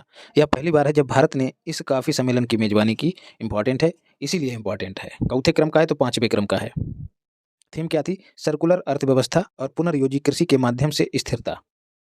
काफी का इसमें कहीं नामो निशान नहीं दिखाई दे रहा है आपको थीम में, इसलिए इसको ध्यान में रखिएगा। टेनिस खिलाड़ी रोहन बोपन्ना जो है इस सम्मेलन में ब्रांड एम्बेसडर बने, ये भी याद रखिएगा। काफी उत्पादन में आप सब जानते हैं कर्नाटक में, कर्नाटक के नाम में कहा आता है तो काफी उत्पादन में कर्नाटका ही पहले स्थान पे है। ये सब आंकड़े आपको उपलब्ध कराए हैं। यदि समय मिला तो फिर से एक बार रीचेक करके नए अपडेट्स के साथ आपको चीजें उपलब्ध करा दूंगा। विश्व चुनाव निकाय संघ की 11वीं बैठक, सोच रहा हूँ एग्रीकल्चर पे आप लोगों को एक वीडियो बना के दे दूं। आप लोगों का जैसा भी सुझाव हो बताइएगा कमेंट बॉक्स में। विश्व चुनाव निकाय संघ की 11वीं बैठक कहाँ? कोलंबिया। अब कोलंबिया कहाँ है भाई? दक्षिण अमेरिका। वहाँ पर एक शहर है कार्टेजेना, वहीं पर विश्व चुनाव निकाय the association of world election bodies की 11वीं बैठक हुई। भारत की ओर से मोदी जी ने हिस्सा नहीं लिया, जो हमारे चीफ इलेक्शन कमिश्नर हैं राजीव कुमार, इन्होंने हिस्सा लिया है। कोलंबिया की राजधानी बगोटा, और ये बगोटा वही है दोस्तों जहाँ पर क्या हुआ था, खैर छोड़िए, ये सब आपको पहले करा चुका हूँ। वैश्विक खाद्य नियामक शिखर सम्मेलन 2023 नई दिल्ली में आयोजित हुआ। वैश्विक है तो जो भी अंतर्राष्ट्रीय स्तर पर खाद्य नियामक हैं, जैसे हमारे यहाँ फसाई है, food standard safety and authority of India, तो ऐसे ही जो अन्य देशों के नियामक हैं उन सब ने मिलकर इसमें भागीदारी की। नई दिल्ली में इसका आयोजन हुआ। थीम इसकी क्या थी? क्योंकि G20 सहित 40 देश इसमें शामिल हुए, तो थीम वही थी जो G20 समिट की थी, one earth one family one future, one family one future. Semicon India दोस्तों, गुजरात के गांधीनगर में सेमिकॉन इंडिया समिट का आयोजन किया गया। इस बार इसका थीम जो है वो भारत के सेमीकंडक्टर इकोसिस्टम को उत्प्रेरित करना था। और पिछली कक्षाओं में आपको बताया है, वीडियोज में बताया है कि भारत ने जापान के साथ जो है सेमीकंडक्टर के निर्माण में सहयोग करने के लिए समझौता किया है। सेमीकंडक्टर क्षेत्र को तेजी देने के उद्देश्य से इलेक्ट्रॉनिक और सूचना प्रौद्योगिकी मंत्रालय की ओर से इस सम्मेलन का आयोजन किया गया। अब साइंस एंड टेक में देखते हैं, सबसे गहरी प्रयोगशाला की शुरुआत कहाँ? चीन में की गई। 2400 मीटर इसकी गहराई है। काम क्या करेगा? जो घोस्ट पार्टिकल है उसकी खोज, मतलब डार्क मैटर की खोज के लिए जो है इस लेबोरेटरी की स्थापना की गई। इसका नाम क्या है? Jinping lab. IIT मद्रास दोस्तों क्यों चर्चा में है? इसने पानी से आर्सेनिक और धातु आयनों को अलग करने के लिए एक टेक्नोलॉजी अमृत नाम से विकसित की है, याद रखिएगा। और IIT मद्रास ने ही दोस्तों तंजानिया में अपनी एक शाखा खोली है, ये भी याद रखिएगा, परिसर स्थापित किया है। तंजानिया अफ्रीकी देश है। आर्सेनिक अगर पानी में रहता है तो कैंसर और त्वचा जैसे रोग जो हैं वो हो जाते हैं, याद रखिएगा। विश्व का पहला AI humanoid robot, artificial intelligence का इस्तेमाल करने वाला मानव सदृश ह्यूमनाइड रोबोट जो है उसका नाम क्या है? मिका। बनाया किसने है? पोलिश कंपनी हैंसन रोबोटिक्स और डिक्टाडोर, इन दोनों ने मिलकर बनाया है मिका, याद रखिएगा, मानव सदृश रोबोट है मिका। इस नवोन्मेषी परियोजना का लक्ष्य कंपनी के अद्वितीय मूल्यों के साथ उन्नत कृत्रिम बुद्धिमत्ता और मशीन लर्निंग का मिश्रण करना है। ठीक है, आर्टिफिशियल इंटेलिजेंस का इस्तेमाल का ये अच्छा खासा उदाहरण है। नाम याद रखिएगा मिका। हैंसन रोबोटिक्स ने इससे पहले मिका की बहन सोफिया बनाई थी, और ये सोफिया ऐसी रोबोट थी जिसने अंतर्राष्ट्रीय स्तर पर नागरिकता प्राप्त की थी। किस देश की? सऊदी अरब की, ये भी याद रखिएगा, सऊदी अरब। राजधानी इसकी रियाल है, ठीक है, और जो अरे यार करेंसी रियाल है और कैपिटल जो है वो रियाद है। तो रियाद और रियाल दोनों में कंफ्यूज मत होइएगा। और एक और करेंसी पूछ ली जाती है UAE की, ठीक है। राजधानी इसकी अबू धाबी है और जो करेंसी है वो है दिरहम, दिरहम। अगला, अमेरिका द्वारा विश्व की पहली चिकनगुनिया वैक्सीन को मंजूरी दी गई है, ठीक है। उस वैक्सीन का नाम क्या है? एक चिक, ठीक है। चिकन में क्या लगा है? चिकनगुनिया में चिक, तो इसी चिक को जो है इस चिक से जोड़ दीजिएगा, चिक चिक गुनिया, एक चिक। और आप सब जानते हैं कि चिकनगुनिया जो है वो वायरस जनित बीमारी है जो संक्रमित मच्छर के काटने से फैलती है। बुखार, जोड़ों का दर्द, सिर दर्द, ये सब समस्याएं जो हैं वो मरीज में देखने को मिलती हैं। ये एक एकल खुराक टीका है जो इंजेक्शन के माध्यम से मांसपेशियों में दिया जाएगा। IXCHIQ, ठीक है। फ्रांस में सफ़ेद हाइड्रोजन के भंडार खोजे गए हैं। फ्रांस के वैज्ञानिकों ने सबसे बड़े भंडारों की खोज की है, सफ़ेद हाइड्रोजन, ठीक है। जीवाश्म ईंधनों के इस्तेमाल को कम करने की दिशा में ये उठाया गया अच्छा कदम है। सफ़ेद नाम इसलिए दिया गया क्योंकि इसके उत्पादन से ग्रीन हाउस गैस उत्पन्न नहीं होती है। इस गैस की कीमत कम होगी और यह पारंपरिक ईंधन का प्रतिस्थापन कर सकेगा। और ये दोस्तों न केवल पूरे विश्व को जिसने 2050 तक नेट जीरो एमिशन का लक्ष्य रखा है, बल्कि भारत ने जिसने 2070 तक स्वयं को नेट जीरो एमिशन होने का लक्ष्य रखा है, सबके लिए मदद करेगा। गहरे समुद्र में समुद्रयान की लॉन्चिंग 2026 में होगी। समुद्र में संसाधनों और जैव विविधता के संबंध में अध्ययन करने के लिए कि समंदर के गर्भ में क्या छिपा है, क्या चीज़ें हैं, इसका बेहतर इस्तेमाल, इसके संसाधनों कैसे किया जा सकता है, तो इन सब का अध्ययन करने के लिए समुद्रयान, जैसे अंतरिक्ष में गगनयान वैसे ही समंदर में समुद्रयान जो है 2026 में लॉन्च कर दिया जाएगा, जो कि 6000 मीटर की गहराई मतलब 6 किलोमीटर तक गहराई में जाकर जाँच कर लेगा। योजना दोस्तों किसकी है, तो भूविज्ञान मंत्रालय की, याद रखिएगा। और इस समुद्रयान का नाम क्या होगा, मत्स्य 6000, ठीक है। मत्स्य की वर्तनी याद रखिएगा, मत्स्य मत कर दीजिएगा। पहले मैं भी इसको मत्स्य पढ़ता था, आप लोग देखते भी होंगे, एक आध वीडियो में बोला होगा। आज भी जो है गरारी फंस जाती है तो कह देता हूँ मत्स्य, मत्स्य होता है। इसका निर्माण जो है चेन्नई स्थित national institute of ocean technology के द्वारा किया जा रहा है। दूसरा क्वेश्चन ये भी बन सकता है कि national institute of ocean technology कहाँ स्थित है, तो चेन्नई में है। और चेन्नई क्या है भैया, तमिलनाडु की राजधानी है। डीप ओशन मिशन है जिसे ब्लू इकोनॉमी को विकसित करने के लिए इस्तेमाल किया जाएगा। ब्लू इकोनॉमी आप जानते हैं, समंदर के संसाधनों पर आधारित इकोनॉमी को ब्लू इकोनॉमी कहते हैं, ठीक है। जल संसाधनों पर आधारित इकोनॉमी को, जल नीला होता है। अगला है दुर्लभ धातु टेंटलम। इसकी खोज किसने की, तो IIT रोपड़ ने की। कहाँ की, तो पंजाब में की। किस नदी की रेत में की, तो सतलज नदी की रेत में की। अब बात सामने आती है कि है क्या टेंटलम। एक कठोर और चमकदार संक्रमण धातु है जो अत्यधिक संक्षारण प्रतिरोधी है, मतलब इसका जो है क्षरण आसानी से नहीं होगा, है ना। जैसे लोहे को यदि खुले में छोड़ दो तो जंग वंग लग जाता है उसमें, लेकिन इसमें ऐसा कुछ नहीं होगा, टेंटलम। इसका एटॉमिक नंबर याद रखना है 73 है। बिना लचीलापन बहुत ज़्यादा है, बिना टूटे ये पतले तार या धागे में बदल सकता है। इलेक्ट्रॉनिक सेक्टर में इसके उपयोग के बहुत संभावनाएं हैं। कैपेसिटर बनाने में भी, जिसको संधारित्र कहते हैं, फिजिक्स में आपने पढ़ा होगा, उसको बनाने में, स्मार्टफोन, लैपटॉप, ये सब तामझाम बनाने में इसका इस्तेमाल किया जाएगा। कॉम्पैक्ट, सीधे याद रखिएगा, इलेक्ट्रॉनिक उपकरणों को बनाने में इसका इस्तेमाल होता है। कॉम्पैक्ट सेमीकंडक्टर चिप, इसका पेटेंट एक भारतीय को मिल गया है। उसका नाम क्या है, अरविंद रावत। मलेशिया में यह पेटेंट दिया गया, याद रखिएगा। मलेशिया की राजधानी कुआलालंपुर, और इसकी जो करेंसी है वो रिंगिट है। रिंगा रिंगा करते हुए मलेशिया, जो एक महिला से जोड़ के देखिएगा, मलेशिया जो है रिंग रिंग रिंगा करती है कुआलालंपुर, ऐसे जोड़िएगा। यह एक अंतर्राष्ट्रीय पेटेंट है, इसलिए कोई भी देश इस आविष्कार का प्रयोग कर सकता है। भारत को इलेक्ट्रॉनिक सेमीकंडक्टर चिप का हब बनाने की दिशा में सरकार प्रयास कर रही है, तो ये जो पेटेंट मिला है ये इस प्रयास में भारत के लिए बढ़त के रूप में हासिल होगा। अभी तक भारत जो है चीन, ताइवान, जापान जैसे देशों से इनका आयात करता था सेमीकंडक्टर चिप का, और यही देश अग्रणी है इसके उत्पादन में। अब अंतरिक्ष और प्रौद्योगिकी को देखते हैं। Aditya L1 mission most important है। कब लॉन्च किया गया, किसने लॉन्च किया, इसरो ने। सूर्य का अध्ययन करने के लिए लॉन्च किया गया मिशन है। कब लॉन्च किया, तो 2 सितंबर को लॉन्च किया, 2 सितंबर 2023। यह प्रक्षेपण PSLV मतलब किस रॉकेट से हुआ, तो PSLV C57, ठीक है, C57। बाकी कहाँ से, तो सतीश धवन अंतरिक्ष केंद्र श्रीहरिकोटा से इसको लॉन्च किया गया।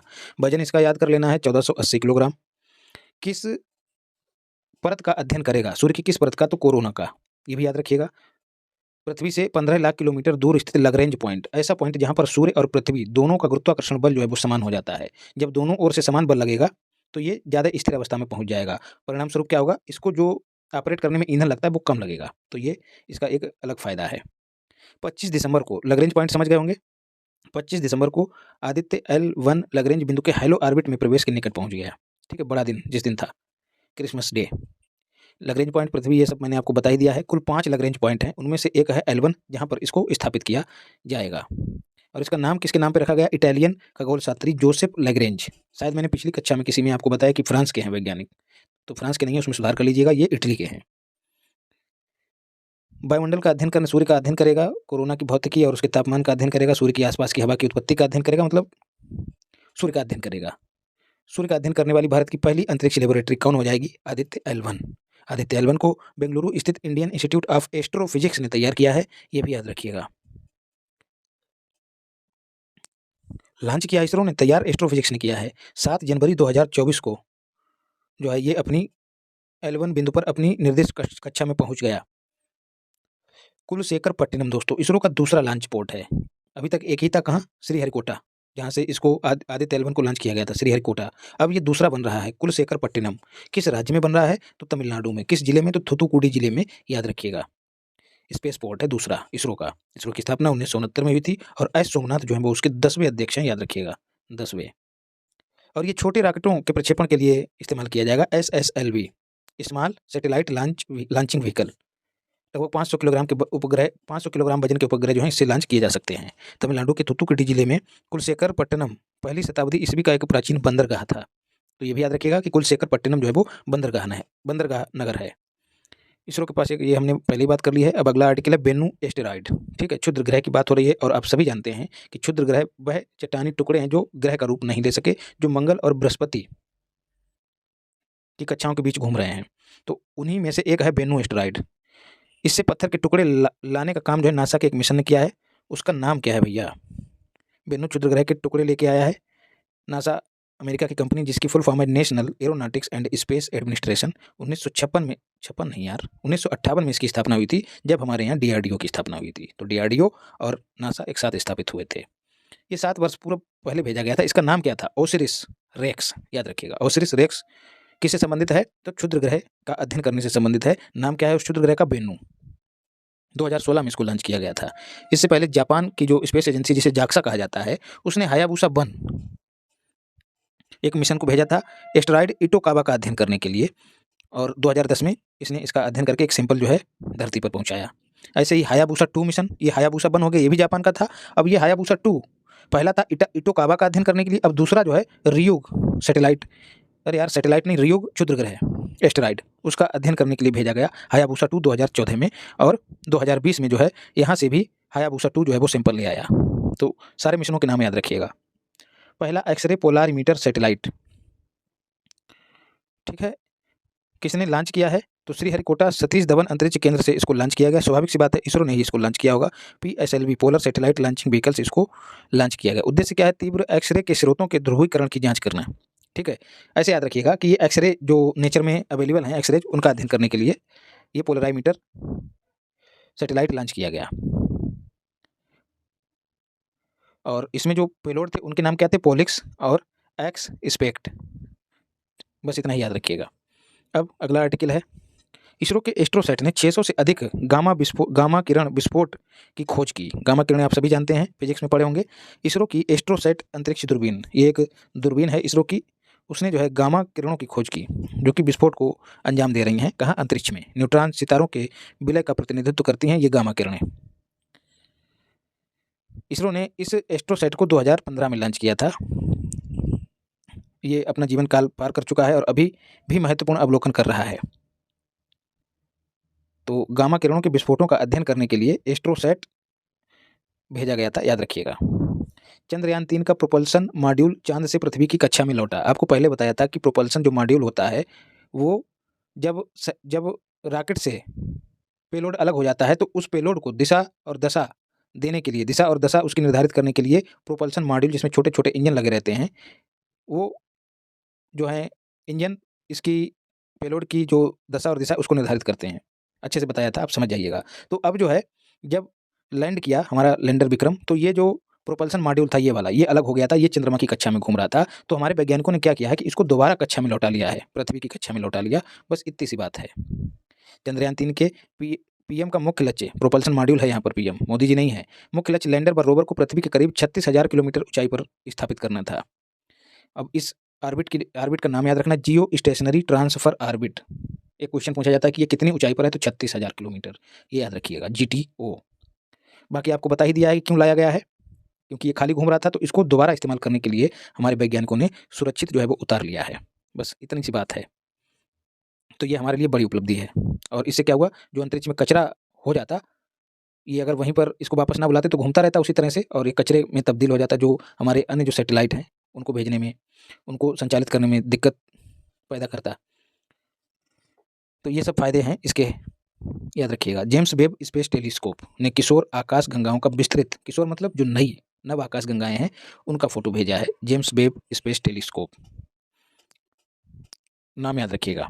और ये जो आकाश गंगाएं हैं इनके इनके स्पेक्ट्रम का अध्ययन करने के लिए सिसिलिया परियोजना पर काम किया जा रहा है वैज्ञानिकों के द्वारा, ये भी याद रखिएगा। सिसिलिया परियोजना यदि पूछ लिया जाए तो जो नव आकाश गंगाएं हैं उनका अध्ययन करने के लिए इस परियोजना पर वैज्ञानिक काम कर रहे हैं। अगला है गगनयान मिशन से जुड़े test vehicle award mission TBD-1, याद रखिएगा TBD-1। इसका परीक्षण जो है हमारे वैज्ञानिकों ने कर लिया है।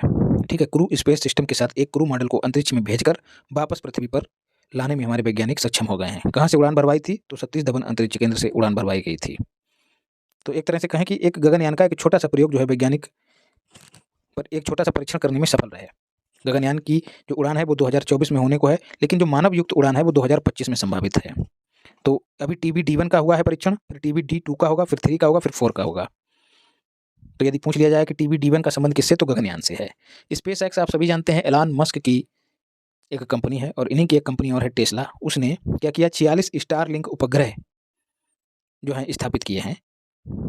कहाँ? अंतर्राष्ट्रीय इंटरनेशनल स्पेस स्टेशन के लिए 46 उपग्रह जो हैं वो स्थापित किए हैं। और एक कार्गो मिशन भेजा है जिसका नाम है CRS-29 ड्रैगन। तो जो इंटरनेशनल स्पेस सेंटर पे जो अंतरिक्ष यात्री रह रहे हैं उनके लिए कार्गो मिशन मतलब सामान वामान जो है भर के भेजा गया, तो याद रखिएगा। फिर है रमन 2 रॉकेट इंजन है, इसका सफल परीक्षण कर लिया है इसरो ने हैदराबाद के अंतरिक्ष स्टार्टअप स्काई रूट। तो ये इसरो का नहीं है, ये एक स्टार्टअप है, मतलब एक निजी स्टार्टअप है। इसका जो है इसके रॉकेट इंजन जिसका नाम है रमन 2, इसका परीक्षण इसरो ने किया है, मतलब इसरो इसकी मदद कर रहा है। तो ये स्काई रूट कहाँ की है? हैदराबाद की। स्काई रूट को आप लोग पहले भी चर्चा में सुने होंगे। तो ये जो रमन 2 इंजन है ये विक्रम 1 के चौथे चरण में एकीकृत करना चाहता है स्काई रूट। इससे पूर्व स्काई रूट के क्रायोजेनिक इंजन रमन 1 का सफल परीक्षण हो चुका है। ठीक है, तो ये रमन 2 का भी परीक्षण हो गया। भारतीय निजी अंतरिक्ष वाहन कंपनी स्काई रूट ने रमन 1 इंजन का नाम जो है नोबेल पुरस्कार विजेता CV रमन के नाम पर रखा है। ईंधन के रूप में इसमें तरल ऑक्सीजन और तरल हाइड्रोजन का इस्तेमाल किया जाएगा। नवंबर 2022 में स्काई रूट ने विक्रम S नाम का भारत का पहला निजी रूप से विकसित रॉकेट इसका सफल परीक्षण किया था। तो विक्रम S, जैसा कि आपको ऊपर बता चुका हूँ कि स्काई रूट एक निजी स्टार्टअप है, तो विक्रम S उसका एक निजी रॉकेट हो गया। और इससे ऊपर हम लोग पढ़ चुके हैं रमन 1 और रमन 2, ये क्या है? ये इसके इंजन हैं, किसके? स्काई रूट के। दुनिया के सबसे बड़े वाणिज्यिक संचार उपग्रह जुपिटर 3, जैसा कि नाम से जाहिर है वाणिज्यिक संचार उपग्रह, मतलब ये पैसा कमाने के लिए संचार उपग्रह जो है वो इसका प्रक्षेपण किया गया है। किसने किया है? स्पेस एक्स ने। ये विभिन्न देशों को, खासकर अमेरिका वगैरह को प्राइवेट स्तर पर जो है सेवाएं देने के लिए लॉन्च किया है। इसने स्पेस एक्स ने। जुपिटर 3 को अन्य नाम इको स्टार के नाम से भी जाना जाता है। अब डिफेंस की बात करते हैं। समर का सफल परीक्षण वायु रक्षा मिसाइल प्रणाली है, इसका सफल परीक्षण वायुसेना ने किया है। यह परीक्षण अस्त्र शक्ति अभ्यास 2023 के दौरान किया गया। Surface to air missile for assured retaliation इसकी फुल फॉर्म है समर की। ठीक है, तो ये मिसाइल रक्षा प्रणाली है, जो मिसाइल आएगी उसको हवा में ही ध्वस्त कर देगी। ट्विन बुर्ज लॉन्च प्लेटफॉर्म से इसको दागा जाता है। ये ट्विन बुर्ज लॉन्च क्या है? एक साथ 2 या साल्वो मोड, जिसमें एक के बाद एक मिसाइलें दागी जाती हैं, उसको अंजाम देता है क्या? ट्विन बुर्ज लॉन्च प्लेटफॉर्म। भारत एक साथ 4 लक्ष्य भेजने की क्षमता वाला देश बन गया है। जो अभ्यास हुआ वायुसेना का अस्त्र शक्ति अभ्यास 2023। तो जो आकाश हथियार प्रणाली का सफल परीक्षण जो है अस्त्र शक्ति अभ्यास जो कि वायुसेना का है उसने किया। आकाश हथियार प्रणाली का एयर डिफेंस सिस्टम है, एक साथ 4 लक्ष्यों को भेजने में इस हथियार प्रणाली ने सफलता हासिल की। जमीन से हवा में मार करने वाला है आकाश, याद रखिएगा। एक साथ 4 लक्ष्यों को भेजने में सक्षम है। आकाश भारत की पहली स्वदेशी मध्यम श्रेणी की मिसाइल है। अगला है INS तरमुगली या फिर तारमुगली नौसेना में शामिल हो गई। तारमुगली एक फास्ट अटैक क्राफ्ट है, एक युद्धपोत है, अटैक करने वाला युद्धपोत है। तारमुगली नौसेना में शामिल हो गई है। स्टील्थ गाइडेड मिसाइल विध्वंसक पोत इम्फाल मोस्ट इंपॉर्टेंट है। स्टील्थ टेक्नोलॉजी क्या होती है दोस्तों? ऐसी टेक्नोलॉजी जो यदि किसी युद्धपोत पर इंस्टॉल कर दी जाए तो वो रडार की पहुंच से बाहर हो जाता है। तो ये जो विध्वंसक पोत है इम्फाल, इसका प्रोजेक्ट 15B श्रेणी के तहत निर्माण किया गया है और नाम जो है वो इम्फाल रखा गया है। नई दिल्ली में रक्षा मंत्री जो निंदा करते हैं उनके द्वारा इसका अनावरण किया गया। जहाज के शिखर को कंगला पैलेस और कंगला शाह से सुसज्जित किया गया है। यह भारत की स्वतंत्रता, संप्रभुता और सुरक्षा के लिए मणिपुर के लोगों के बलिदान के लिए एक श्रद्धांजलि है। आप सभी जानते हैं कि इम्फाल जो है वो मणिपुर की राजधानी है। तो उसके डिजाइन में जो बाईं ओर कंगला पैलेस बना है ना, और दाईं ओर कंगला सा, उसको देख लेते हैं। कांगला पैलेस या फिर कंगला पैलेस जो है मणिपुर का एक महत्वपूर्ण ऐतिहासिक और पुरातात्विक स्थल है। पैलेस मतलब एक महल है, महल होगा तो एक स्थल होगा। यह महल प्राचीन काल में मणिपुर के जो मैतेई वहाँ पर समुदाय है उनके राजाओं का निवास स्थान हुआ करता था। कुकी और मैतेई आप लोग खूब अभी चर्चा में सुने होंगे। तो ये उनके राजाओं का निवास स्थान था, तो इसीलिए इसको उसके डिजाइन में जगह दी गई है। वहीं बात करें कंगला सा की, तो जो मणिपुर का इतिहास है उसमें ड्रैगन के सिर और शेर के शरीर की आकृति के साथ कंगला सा मणिपुर के इतिहास का एक पौराणिक प्राणी है। ठीक है, शेर के शरीर जैसा एक ऐतिहासिक प्राणी है कंगला सा। तो कांगला पैलेस, देखिए कंगला सा मतलब शेर की तरह प्राणी है। ये कंगला सा कहाँ रहेगा? कंगला पैलेस में। ठीक है, राजा की तुलना जो है वो कंगला सा से की जाती थी। भारतीय नौसेना, अच्छा, और ये जो कांगला सा मणिपुर राज्य प्रतीक भी है, ये भी याद रखिएगा। इस युद्धपोत को भारतीय नौसेना युद्धपोत डिजाइन ब्यूरो द्वारा डिजाइन किया गया है। मझगांव डाक शिप बिल्डर्स लिमिटेड जो कि मुंबई में है, इसने इसका निर्माण किया है। स्वदेशी जहाज निर्माण की पहचान है और यह महिला नाविकों के लिए अलग अलग आवास वाला पहला युद्धपोत है। Project INS Imphal 4 project B stealth guided missile विध्वंसकों में तीसरा है। तो 2 पहले से ही शामिल हो चुके हैं, ये तीसरा है, चौथा बाकी है। चौथा कौन सा है? सूरत। अभी हम लोग आगे पढ़ेंगे। विशाखापत्तनम पहले ही शामिल हो चुका है। मोरमुगांव वो भी पहले ही शामिल हो चुका है, अभी इसको शामिल कर लिया गया है। अब चौथा जो है वो सूरत है। ये विध्वंसक जो है यह पहला युद्धपोत है जिसका नाम पूर्वोत्तर क्षेत्र के किसी शहर के नाम पर रखा गया है, इसलिए ये इंपॉर्टेंट है। अब बात करते हैं सर्वेक्षण पोत संध्यापक या फिर संध्या की। यह बृहद सर्वेक्षण पोत है, मतलब सर्वे करने वाला पोत है। ये नौसेना को सौंप दिया गया है। गार्डन रीच शिप बिल्डर्स के द्वारा इसका निर्माण किया गया। यह संध्याक 4 सर्वेक्षण पोतों में से पहला है। 4 जो हैं शामिल किए जाएंगे, उनमें से पहला है। इस पोत की प्राथमिक भूमिका जो है बंदरगाह तक पहुंचने वाले मार्गों का संपूर्ण तटीय और डीप वाटर हाइड्रोग्राफिक सर्वेक्षण करना, मतलब वही सर्वे करना है, जो जहाज के मार्ग हैं उनका सर्वे करना है। मिसाइल विध्वंसक पोत सूरत, इसके क्रेस्ट का अनावरण भूपेंद्र पटेल जो मुख्यमंत्री गुजरात के, उन्होंने किया है। क्रेस्ट मतलब शिखर का अनावरण किया है। जैसे अभी हमने ऊपर बात की है, 3 हो चुके हैं और अब ये जो है चौथा है, इसको नौसेना में शामिल किया जाना है। 3 कौन से हो चुके हैं? कहाँ गया यार? ये तो इम्फाल हो गया, नहीं, ये इम्फाल हो गया है। ठीक है, इम्फाल के बाद विशाखापत्तनम 2 और मार्मुगांव 3, और ये चौथा जो है वो सूरत होगा। तो सूरत के क्रेस्ट शिखर का अनावरण जो है गुजरात के जो CM है उन्होंने कर दिया है। सूरत के क्रेस्ट पर सूरत के हजीरा का प्रसिद्ध प्रकाश स्तंभ और एशियाई शेर और लहरों को दर्शाया गया है। ठीक है, सूरत और हजीरा को आप लोग पीछे हम लोग पढ़े हैं कि हजीरा बंदरगाह के पास जो है 6 लेन रोड का निर्माण जो है स्टील के कचरे से किया गया है। तो ये जो सूरत है ये भारतीय नौसेना में शामिल होने की दहलीज पर है। इसके परीक्षण जो हैं हो चुके हैं, बस एक आध परीक्षण और होगा और जो नौसेना है उसमें शामिल कर लिया जाएगा। अब बात करते हैं प्रोजेक्ट उद्भव।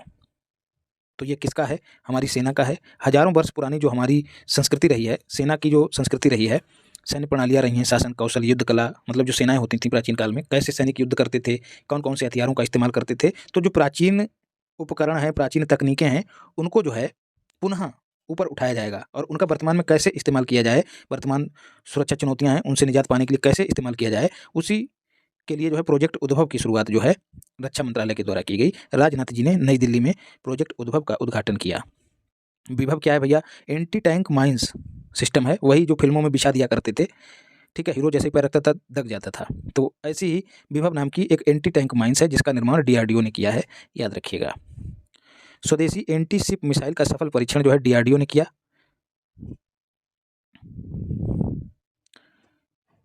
सीक एंड गाइड तकनीकी का इसमें इस्तेमाल किया जाता है। ठीक है, स्वदेशी एंटी शिप मिसाइल, ठीक है, शिप को नष्ट करने वाली मिसाइल है। अग्नि-1 दोस्तों बैलिस्टिक मिसाइल है। व्हीलर द्वीप जिसका अब नाम अब्दुल कलाम द्वीप रख दिया गया है। अग्नि जो है सरफेस टू सरफेस मार करने वाली मिसाइल है, DRDO ने बनाया है। इसका सफल परीक्षण जो है वो किया गया है। इसका पहला परीक्षण 2002 में हुआ था। 2500 किलोमीटर इसकी मारक क्षमता है अग्नि-1 की। फिर बात करते हैं SRBM प्रलय। ओडिशा के तट के पास अब्दुल कलाम द्वीप से सरफेस टू सरफेस, SRBM का मतलब क्या? Short range ballistic missile, surface to surface मार करने वाली है, कम दूरी की मिसाइल है। इसका सफल परीक्षण DRDO द्वारा किया गया है। तो प्रलय यदि पूछ लिया जाए क्या है? सरफेस टू सरफेस मार करने वाली। प्रलय अक्सर कहाँ होती है? धरती पर ही होती है, सरफेस पर ही होती है, तो सरफेस टू सरफेस मार करने वाली मिसाइल है। ब्रह्मोस मिसाइल के वायु संस्करण का सफल परीक्षण हुआ है। हवा से लॉन्च करने वाली ब्रह्मोस मिसाइल का परीक्षण हुआ। अभी तक सतह से लॉन्च होती थी, अब जो है एयर से भी इसको लॉन्च किया जाएगा। बंगाल की खाड़ी में इसका परीक्षण हो गया। सुखोई M30 फाइटर जेट से इसका परीक्षण किया गया। अब पुस्तकों को देख लेते हैं। ब्रेकिंग द मोल्ड पुस्तक जो है दोस्तों रघुराम राजन और रोहित लांबा ने लिखी है। सिंधिया और 1857 राकेश पाठक ने लिखी है। एलान मस्क जो है दोस्तों, ये किताब इनके नाम से वाल्टर इसाक्सन ने लिखी है। किताबों को बार बार पढ़िएगा तभी याद होंगी। निबुल कुदिचा सिम्हागल आत्मकथा है। इसरो के जो अध्यक्ष है एस सोमनाथ, जिसका हिंदी में रूपांतरण जो है शेर जिसने चांदनी पीली है। लेट्स मूव फॉरवर्ड, इसको जरूर याद रखिएगा। The women in my life एक यूनिक नाम हो, या फिर ऐसी किताबें जो राष्ट्रपति के द्वारा विमोचित की गई, या कोई चर्चित व्यक्ति उसके द्वारा लिखी गई हो, या प्रधानमंत्री के द्वारा जिनको विमोचित किया गया हो, या उपराष्ट्रपति के द्वारा विमोचित किया गया हो, या कोई अवार्ड जीती हो, तो ऐसी पुस्तकें ज़्यादा पूछी जाती हैं। Let's move forward comic book है, एनसीईआरटी और यूनेस्को ने मिलकर लिखी है। फायर ऑन दी गंगा किसने लिखी है? राधिका अयंगर ने। पूरा नाम याद नहीं करना है। फायर वर्ड दोस्तों आपको ट्रिक भी बताया था। फायर वर्ड पेरुमल मुरुगन, मुरुगन मतलब मुर्गा की बात हो रही है, ठीक है। मुर्गा जो है, जो लोग मांसाहार का सेवन करते हैं, मुर्गा को फायर वर्ड कहिए। फायर पर जो है उसको भूना जाता है, तो बर्ड को फायर पे भूना जाता है, तो फायर वर्ड मुरुगन, ऐसे याद रखिएगा। इनको जेसीबी पुरस्कार दिया गया है फायर वर्ड रचना के लिए पेरुमल मुरुगन को। Harry Potter and the prisoner JK rolling की है। रोमन स्टोरीज जो है झुम्पा लाहिरी की है। मल्लिकार्जुन खड़गे, ये इनकी आत्मकथा है, जो कि कांग्रेस के अध्यक्ष हैं। कोर्टिंग इंडिया जो है दोस्तों नंदिनी दास की है, जिन्हें ब्रिटिश अकादमी बुक प्राइज 2023 दिया गया है नंदिनी दास को। यादें यादें और यादें पुष्पा भारती, आपको ट्रिक के साथ बताया था कि जो पुष्पा था वो अब चंदन वंदन का कारोबार छोड़ के अब वेद व्यास की तरह वेद लिखने लगा है, अपनी यादों के वेद लिखने लगा। यादें यादें यादें। पुष्पा भारती महिला है, झुकेगा वाला पुष्पा नहीं है, तो इनको व्यास सम्मान दिया गया है, इसलिए कहा है कि वो वेद व्यास बन के यादों के वेद लिखने लगा है। वेस्टर्न लेन चेतना मारू की है। ये वेस्टर्न लेन जो है दोस्तों यह इंपॉर्टेंट है, क्योंकि जो बुकर पुरस्कार जीतने के लिए उपन्यासों को शामिल किया गया था उनमें 6 में ये एक थी, याद रखिएगा। Through the broken glass most important है। इन ऑटोबायोग्राफी है टी.एन. शेषन की। टी.एन. शेषन जो बहुत ही निर्भीक और मजे हुए चुनाव आयुक्त थे। इनके बारे में एक कहावत है कि ये राजनेताओं का ब्रेकफास्ट किया करते थे। टी.एन. शेषन, इनकी मौत हो गई है, तो ये मौत के 4 साल बाद प्रकाशित हुई है। Smoke and ashes Amitav Ghosh की पुस्तक है। The poverty of political economy Meghnad Desai की है। द गोल्डन ईयर्स जो है रस्किन बॉन्ड की है। All time favourites on children, ये भी रस्किन बॉन्ड की है। Vajpayee the asset of Hindu right important है, अभिषेक चौधरी की है। और ये विक्ट्री सिटी, ये भी याद रखिएगा, सलमान रुश्दी की है, रश्दी नहीं रुश्दी। मैडम प्रेसिडेंट दोस्तों संदीप साहू की है। संदीप से याद आया संजीव की रचना है, जिसे साहित्य अकादमी पुरस्कार दिया गया है हिंदी भाषा के लिए। उसकी रचना है अरे दीवानो मुझे पहचानो मैं हूँ कौन। तो मैं हूँ कौन जो इनका उपन्यास है की रचना है, क्या है नाम याद रखिएगा, मैं हूँ कौन। उसके लिए संजीव को साहित्य अकादमी पुरस्कार दिया गया है। तो संदीप, मैडम प्रेसिडेंट और संजीव, मैं हूँ कौन। Draupadi Murmu from tribal hinterlands to Raisina hill, Kasturi रे इंपॉर्टेंट है। अजय टू योगी आदित्यनाथ, आप सभी जानते हैं आदित्यनाथ जी का नाम अजय है, शांतनु गुप्ता ने लिखी है। फिर है नीला चदयन, अखिल के की पुस्तक है, जिसे केरल का साहित्य अकादमी पुरस्कार दिया गया है। केरल साहित्य अकादमी पुरस्कार दिया गया नीला चदयन को। अखिल के की पुस्तक है, अखबार बांटते थे, जेसीबी चलाते थे, अखिल के। अब दिवस देख लेते हैं। 1 दिसंबर को विश्व एड्स दिवस मनाया जाता है, इसकी थीम रट लेनी है, लेट कम्युनिटी लीड। 2 दिसंबर को विश्व कंप्यूटर साक्षरता दिवस मनाया जाता है, थीम नहीं रटनी है। 2 दिसंबर को राष्ट्रीय प्रदूषण नियंत्रण दिवस भी मनाया जाता है, स्वच्छ और स्वस्थ ग्रह के लिए सतत विकास, इसको याद रखिएगा। 5 दिसंबर को विश्व मृदा दिवस मनाया जाता है। मिट्टी और पानी जीवन का एक स्रोत, ठीक है, मिट्टी में पानी होता ही है और मिट्टी जीवन का स्रोत होती है, तो ये विश्व मृदा दिवस की थीम थी, जो कि 5 दिसंबर को मनाया गया। अगला है मोस्ट इंपॉर्टेंट मानवाधिकार दिवस, सभी के लिए स्वतंत्रता, समानता और न्याय, मोस्ट इंपॉर्टेंट 10 दिसंबर। 11 दिसंबर यूनिसेफ डे। 2 से 8 अक्टूबर के बीच जो है वो वन्य जीव सप्ताह मनाया गया। थीम क्या थी? वन्य जीव संरक्षण के लिए भागीदारी। सारी थीम्स को नहीं रखना है। 31 अक्टूबर को विश्व शहर दिवस के रूप में मनाया जाता है, सभी के लिए टिकाऊ शहरी भविष्य का वित्त पोषण। फिर है राष्ट्रीय शिक्षा दिवस, 11 नवंबर को मनाया जाता है, एम्बार्किंग इनोवेशन इसकी थीम थी। विश्व मधुमेह दिवस 14 नवंबर को मनाया जाता है, एक्सेस टू डायबिटीज केयर। मधुमेह से याद आया, आपको ट्रिक बताया था कि मधु का सेवन कौन करता है? बच्चा, बाल। तो राष्ट्रीय बाल दिवस भी 14 नवंबर को मनाया जाता है, तो दोनों 14 नवंबर को मनाए जाते हैं, मधुमेह, राष्ट्रीय बाल दिवस। राष्ट्रीय प्रेस दिवस 16 नवंबर को मनाया जाता है, आर्टिफिशियल इंटेलिजेंस के युग में मीडिया इसकी थीम थी। 25 नवंबर को महिलाओं के खिलाफ हिंसा उन्मूलन के लिए अंतर्राष्ट्रीय दिवस मनाया जाता है। 2024 को जो है अंतर्राष्ट्रीय कैमलिट्स वर्ष के रूप में घोषित किया गया। कैमलिट्स क्या है दोस्तों? ऊँटों के बच्चे होते हैं। ये बच्चे जो हैं धरती पर प्रतिकूल परिस्थितियों में रहने वाले जो गरीब परिवार हैं उनकी आजीविका का प्रमुख स्रोत हैं। तो इन्हीं के संरक्षण और संवर्धन के लिए संयुक्त राष्ट्र संघ ने 2024 को अंतर्राष्ट्रीय कैमलिट्स वर्ष के रूप में घोषित किया है। इसको मनाने के लिए प्रस्ताव फाओ ने, फूड एंड एग्रीकल्चर ऑर्गेनाइजेशन ने 2017 में पारित किया था। फाओ का हेडक्वार्टर जानते ही हैं, रोम में है। रोम इटली की राजधानी है और रोम जो है वो टाइबर नदी के किनारे है। ठीक है, टाइबर के अंत में रा है और रा को जो है रोम से जोड़ दीजिएगा। विश्व जल सप्ताह 20 से 24 अगस्त के बीच मनाया गया। सीड्स ऑफ चेंज इसकी थीम थी। 8 सितंबर को अंतर्राष्ट्रीय साक्षरता दिवस मनाया जाता है। 7 सितंबर को अंतर्राष्ट्रीय पुलिस सहयोग दिवस मनाया जाता है। इसकी थीम क्या थी? महिलाएं, शांति और सुरक्षा। 2 अक्टूबर को खूब जानते होंगे विश्व पर्यावास दिवस भी मनाया जाता है। Resilient urban economics cities as drivers of growth and recovery theme थी इसकी। 21 सितंबर को अंतर्राष्ट्रीय शांति दिवस के रूप में मनाया जाता है। 21 बहुत ही पवित्र नंबर माना जाता है। 11 है, 21, 7, तो इस तरह से जोड़कर रखिएगा। एक्शन फॉर पीस इसकी थीम थी। अंतर्राष्ट्रीय लोकतंत्र दिवस 15 सितंबर को मनाया जाता है। थीम क्या थी? अगली पीढ़ी को सशक्त बनाना। नेशनल इंजीनियर्स डे 15 सितंबर को मनाया जाता है। 3 नवंबर को अंतर्राष्ट्रीय बायोस्फीयर रिजर्व दिवस के रूप में मनाया जाता है। इसकी थीम क्या थी? Ridge to reef. 10 नवंबर को राष्ट्रीय आयुर्वेद दिवस के रूप में मनाया जाता है। इंपॉर्टेंट है, आयुर्वेद फॉर वन हेल्थ। विश्व शौचालय दिवस, थीम क्या थी इसकी? त्वरित परिवर्तन। अंतर्राष्ट्रीय पुरुष दिवस 19 नवंबर, थीम क्या थी? शून्य पुरुष आत्महत्या। तो पुरुष ही दोस्तों लोटा लेके शौचालय जाते हैं, तो एक ही दिन दोनों का दिवस मनाया जाता है। इस तरह से जोड़ के याद रखिएगा। ठीक है, घर से बाहर पुरुष ही जाते थे, जाती तो महिलाएं भी थीं, लेकिन आपको याद रखने के लिए एक लॉजिक दे दिया है। विश्व टेलीविजन दिवस जो है 21 नवंबर को मनाया जाता है। फिर है विश्व अल्जाइमर दिवस, वो भी 21 सितंबर को मनाया जाता है। इसकी थीम रट जाइएगा, never too early never too late. विश्व पर्यटन दिवस 27 सितंबर को मनाया जाता है। पर्यटन और हरित निवेश, टूरिज्म एंड ग्रीन इन्वेस्टमेंट।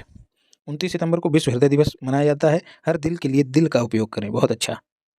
विश्व समुद्री दिवस 28 सितंबर को मनाया जाता है। तो इस तरह से दोस्तों आज हमारा घटना सार पूरा कंप्लीट हो गया और आप सबके सहयोग से, ईश्वर की कृपा से पूरा कंप्लीट करा दिया। अब आप लोग जो है इसको बार बार पढ़िए और आपका एक नैतिक दायित्व भी है कि लोगों को ज़्यादा से ज़्यादा इसे शेयर कीजिए, चैनल को सब्सक्राइब कीजिए, वीडियो को लाइक भी कीजिए और जो भी सुझाव हों वो कमेंट बॉक्स में आप टिप दीजिए। बाकी यदि चीज़ें अच्छी लगी हों तो पुनः कह रहा हूँ कि चैनल को सब्सक्राइब कर लीजिएगा। तो काफ़ी लंबी वीडियो हो गई है। स्वस्थ रहिए, मस्त रहिए, पढ़ाई में व्यस्त रहिए। धन्यवाद।